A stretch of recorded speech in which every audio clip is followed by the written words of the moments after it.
નમસ્કાર, હું છું માર્ગી. આપની સાથે હેડલાઇન્સમાં જોઈએ કેટલાક મહત્વના સમાચાર. સુરત આરટીઓ કચેરીને લઈને એક અગત્યના સમાચાર સામે આવ્યા છે. અહીં ઉમેદવારોને લાયસન્સ માટે ધક્કા ખાવાનો વારો આવ્યો છે. માહિતી અનુસાર આરટીઓ ટેસ્ટ ટ્રેક પર બબાલ થઈ હતી, જેમાં આરોપ છે કે અપોઇન્ટમેન્ટ વારંવાર કેન્સલ કરી દેવાય છે. 10 દિવસથી ધક્કા ખવડાવતા હોવાથી લોકો રોષે ભરાયા હતા. આરટીઓ તરફથી મૌન ધારણ કરાતા રોષ ફેલાયો છે. આરટીઓ ટેસ્ટ ટ્રેક બહાર વાહન ચાલકોની લાંબી કતારો લાગી છે. અમદાવાદની ફાર્માસ્યુટિકલ કંપની ટોરેન્ટ ફાર્મા હવે જેબી કેમિકલ્સમાં મોટો હિસ્સો ખરીદવાની તૈયારીમાં છે. મળતા અહેવાલ પ્રમાણે આ ડીલ લગભગ 19,500 કરોડ રૂપિયામાં થશે, જે દેશના ફાર્મા સેક્ટરમાં અત્યાર સુધીની બીજી સૌથી મોટી ડીલ બની જશે. આ પહેલા સૌથી મોટી ડીલ 2015માં થઈ હતી. 2015ની શરૂઆતમાં સન ફાર્માએ રેનબેક્સી લેબોરેટરીઝને લગભગ $4 અરબ ખરીદી હતી. હવામાન વિભાગે આગાહી કરી છે કે રાજ્યમાં આગામી 7 દિવસ વરસાદ રહેવાની શક્યતા છે. અત્યારે દક્ષિણ ગુજરાતમાં અપર એર સાયક્લોનિક સર્ક્યુલેશન સક્રિય હોવાને કારણે વરસાદ વરસી રહ્યો છે. હવામાન વિભાગની આગાહી મુજબ 2 થી 3 જુલાઈ દરમિયાન ગુજરાતમાં ભારે વરસાદ પડશે. હવામાન વિભાગે આગામી 5 દિવસ સુધી માછીમારોને દરિયો ન ખેડવા સૂચના આપી છે. રાજ્યમાં વરસાદી માહોલ ચાલી રહ્યો છે, ત્યારે રાજ્યના મોટા ભાગના જળાશયોમાં વરસાદી પાણીનો પુરવઠો વધી રહ્યો છે. ગુજરાતની જીવાદોરી સમાન સરદાર સરોવર ડેમમાં 48.91% જળ સંગ્રહ થયો છે. 206 જળાશયોમાં 47.76% પાણીનો સંગ્રહ થયો છે. 19 જળાશય હાઈ એલર્ટ પર અને 13 જળાશયો એલર્ટ પર મુકાયા છે. હજુ પણ 66 જળાશયોમાં 25% કરતાં ઓછું પાણી છે. સ્ટેટ ઇમરજન્સી ઓપરેશન સેન્ટર ગાંધીનગરના અહેવાલ મુજબ છેલ્લા 24 કલાક દરમિયાન મહેસાણા જિલ્લાના કડી તાલુકામાં રાજ્યનો સૌથી વધુ 3.6 ઇંચ જેટલો વરસાદ વરસ્યો છે, જ્યારે કે અમદાવાદના વિરમગામ તાલુકામાં 3 ઇંચ કરતાં વધુ, નવસારીના ખેરગામ, સુરતના ઉમરપાડા અને ગાંધીનગરના કલોલ તાલુકામાં 2 ઇંચથી વધુ વરસાદ વરસ્યો છે. 25 તાલુકામાં 1 ઇંચથી વધુ, જ્યારે કે 159 તાલુકામાં 1 ઇંચ કરતાં ઓછો વરસાદ નોંધાયો છે. ઉત્તર ભારતમાં ભારે વરસાદને કારણે પૂરની સ્થિતિ ઊભી થઈ છે. આવામાં હવે સોશિયલ મીડિયામાં 5 માળનું એક મકાન ધરાશાયી થયું હોવાની ઘટનાનો લાઈવ વિડીયો વાયરલ થયો છે. આ વિડીયો હિમાચલ પ્રદેશના શિમલાનો છે, જેમાં 5 માળની ઇમારત ધરાશાયી થઈ હતી. ભારે વરસાદને કારણે ભટ્ટાકુફર વિસ્તારમાં આ ઘટના બની હતી. ખાસ વાત એ છે કે આ ઘટનામાં કોઈ જાનહાનિના સમાચાર સામે નથી આવ્યા. મકાન ધરાશાયી થયું તેની પહેલા જ ખાલી કરાવી દેવામાં આવ્યું હતું. હવામાન વિભાગની આગાહીને પગલે દેશના અનેક રાજ્યોમાં ભારે વરસાદ વરસી રહ્યો છે. ઉત્તર ભારતમાં ઉત્તરાખંડ અને હિમાચલ પ્રદેશમાં વરસાદે તારાજી સર્જી છે. ભારે વરસાદના કારણે પૂરની સ્થિતિ ઊભી થઈ છે. નદીઓમાં ભારે પૂર આવ્યા છે. અનેક સ્થળે ભૂસ્ખલનના કારણે વાહન વ્યવહાર ઠપ્પ થઈ ગયો છે. આજે પણ હવામાન વિભાગે ઝારખંડ, ઓડિશા, બિહાર, મધ્યપ્રદેશ અને છત્તીસગઢમાં ભારે વરસાદની આગાહી કરી છે.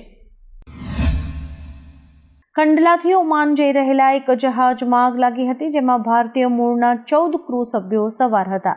ભારતીય નૌસેનાએ આગ પર કાબુ મેળવ્યો હતો. મળતી માહિતી અનુસાર કંડલાથી ઓમાન જઈ રહેલા MT યુચેંગ 6 જહાજમાં ગઈકાલે આગ લાગી હતી. જોકે આગની જાણકારી આજે સામે આવી છે. પુલાવ ફ્લેગ ધરાવતું MT યુચેંગ 6ના એન્જિન રૂમમાં આગ લાગી હતી.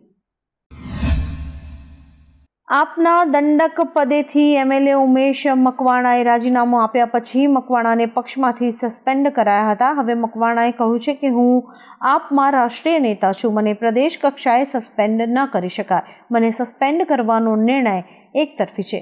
તેઓ અરવિંદ કેજરીવાલની સમક્ષ પોતાનો પક્ષ મૂકશે. તે MLA પદેથી પોતાની ટર્મ પૂરી કરશે. બોટાદના મતદારોએ તેમને રાજીનામું આપવાનું નહીં એવું કહ્યું છે. હવે તેઓ ભાજપ સામે જ નહીં, આપ સામે પણ લડશે. અમદાવાદના અંબાવાડી વિસ્તારમાં આવેલ સબવે હોટલના રસોડામાં જીવતા અને મરેલા વંદા મળી આવતા AMCએ આ હોટલને સીલ કરી છે. કોર્પોરેશનને માહિતી મળી હતી કે સબવેના રસોડામાં ગંદકી હોય છે. કોર્પોરેશનના ફૂડ વિભાગે ઓચિંતી રેડ કરતા અનહાઇજેનિક કન્ડિશનમાં ખાવા પીવાની વસ્તુઓ બનાવવામાં આવતી હોવાથી સબવેને સીલ કરીને નોટિસ ફટકારાઈ છે. હૈદરાબાદના પશ્ચિમ રામ ઔદ્યોગિક વિસ્તારમાં આવેલી સિગાચી કેમિકલ ફેક્ટરીમાં વિસ્ફોટ થયો છે. રિએક્ટર વિસ્ફોટને કારણે લાગેલી ભીષણ આગમાં અત્યાર સુધીમાં 10થી વધુ લોકોના મોત થયા છે, જ્યારે કે 20 લોકો ગંભીર રીતે ઘાયલ થયા છે. ફાયર બ્રિગેડના વાહનો ઘટના સ્થળે પહોંચી ગયા હતા અને આગને કાબૂમાં લેવાનો પ્રયાસ કર્યો હતો. ઉલ્લેખનીય છે કે સિગાચી કેમિકલ્સ દેશની સૌથી મોટી દવા કંપનીઝમાંની એક છે. સુરક્ષા જોખમોને કારણે પાકિસ્તાને અફઘાનિસ્તાન સાથે જોડાયેલી મુખ્ય સરહદ ગુલામ ખાન બોર્ડર અનિશ્ચિત સમય માટે બંધ કરી દીધી છે. સરહદ પર હાજર વાહનોને વૈકલ્પિક માર્ગોનો ઉપયોગ કરવાની સૂચના અપાઈ છે. આ નિર્ણય ઉત્તર વઝીરિસ્તાનમાં શનિવારે થયેલા આત્મઘાતી હુમલા અને તાજેતરમાં થયેલી અથડામણો બાદ લેવાયો છે. આત્મઘાતી હુમલામાં 13 સુરક્ષા કર્મચારીઓ માર્યા ગયા હતા અને 3 ઘાયલ થયા હતા. વિદેશ મંત્રી એસ જયશંકર 1 જુલાઈએ ક્વાડ ગ્રુપ ઓફ ફોરેન મિનિસ્ટર્સની બેઠકમાં હાજરી આપવા માટે આજે 3 દિવસની મુલાકાતે અમેરિકા પહોંચશે. આ મુલાકાત દરમિયાન વિદેશ મંત્રી મુક્ત અને ખુલ્લા ઇન્ડો પેસિફિક માટે સહિયારા વિઝનને આગળ વધારવા માટે નવા પ્રસ્તાવો પર ધ્યાન કેન્દ્રિત કરશે. વિદેશ મંત્રાલયના જણાવ્યા અનુસાર એસ જયશંકરને US secretary of state Marco રૂબિયોએ આમંત્રણ આપ્યું છે. IMDએ આજે હિમાચલ પ્રદેશ અને ઉત્તરાખંડના પહાડી રાજ્યોમાં ભારે વરસાદ માટેનું રેડ એલર્ટ જારી કર્યું છે. ઘણા જિલ્લાઓમાં શાળાઓ બંધ કરી દેવાઈ છે. આ સાથે જ લોકોને બિનજરૂરી મુસાફરી ટાળવાની સલાહ અપાઈ છે. આ ઉપરાંત ઉત્તર પ્રદેશ, બિહાર, ઝારખંડ, મધ્યપ્રદેશ, પંજાબ, હરિયાણા સહિત અન્ય રાજ્યોમાં પણ વરસાદની ચેતવણી અપાઈ છે. ઈરાનના સૌથી સિનિયર શિયા ધર્મગુરુ ગ્રાન્ડ આયાતુલ્લાહ નાસિર મકારિમ શિરાઝીએ અમેરિકન રાષ્ટ્રપતિ ડોનાલ્ડ ટ્રમ્પ અને ઇઝરાયેલના વડાપ્રધાન બેન્જામિન નેતન્યાહુ સામે ધાર્મિક ફતવો બહાર પાડ્યો છે. તેમણે આ બંને નેતાઓને અલ્લાહના દુશ્મન ગણાવ્યા છે. શિરાઝીએ વિશ્વભરના મુસ્લિમ્સને એક થવા અને ઈરાન પર હુમલો કરવા બદલ ટ્રમ્પ અને નેતન્યાહુને પસ્તાવો કરવા મજબૂર કરવાની અપીલ કરી છે. ગાંધીનગરના ચ0 સર્કલથી સનાથલ સુધીનો 34 કિલોમીટર લાંબો SG હાઈવે રાજ્યનો પહેલો સિગ્નલ ફ્રી હાઈવે બનશે. 11 ફ્લાયઓવર અને એલિવેટેડ કોરિડોરના નિર્માણ બાદ લોકો માત્ર 30 મિનિટમાં આખો હાઈવે પાર કરી શકશે, જેનાથી સમય અને ઈંધણ બંનેની બચત થશે. આ પ્રોજેક્ટમાં માત્ર બ્રિજ પાછળ 850 કરોડ રૂપિયાનો ખર્ચ અંદાજવામાં આવ્યો છે, જે વાહન ચાલકો માટે મોટી રાહત લાવશે. તેલંગાણાના ભાજપ ધારાસભ્ય ટી રાજાસિંહ ઉર્ફે ટાઈગર રાજાએ પાર્ટીમાંથી રાજીનામું આપી દીધું છે. પોતાના વિવાદાસ્પદ નિવેદનો માટે જાણીતા ગોશા મહલના ધારાસભ્ય રાજાસિંહે રાજ્યમાં નેતૃત્વ વિવાદ વચ્ચે ભાજપ છોડવાની જાહેરાત કરી છે. તેમના નિર્ણયથી તેલંગાણાના રાજકારણમાં ગરમાવો આવ્યો છે અને આગામી દિવસોમાં નવા સમીકરણો જોવા મળી શકે છે. ગુજરાતના ડીજીપી વિકાસ સહાયને લઈને ગુજરાત સરકારે એક મહત્વનો નિર્ણય કર્યો છે. ડીજીપી વિકાસ સહાય આજે નિવૃત્ત થવાના હતા, તેમને હવે એક્સટેન્શન આપવામાં આવ્યું છે.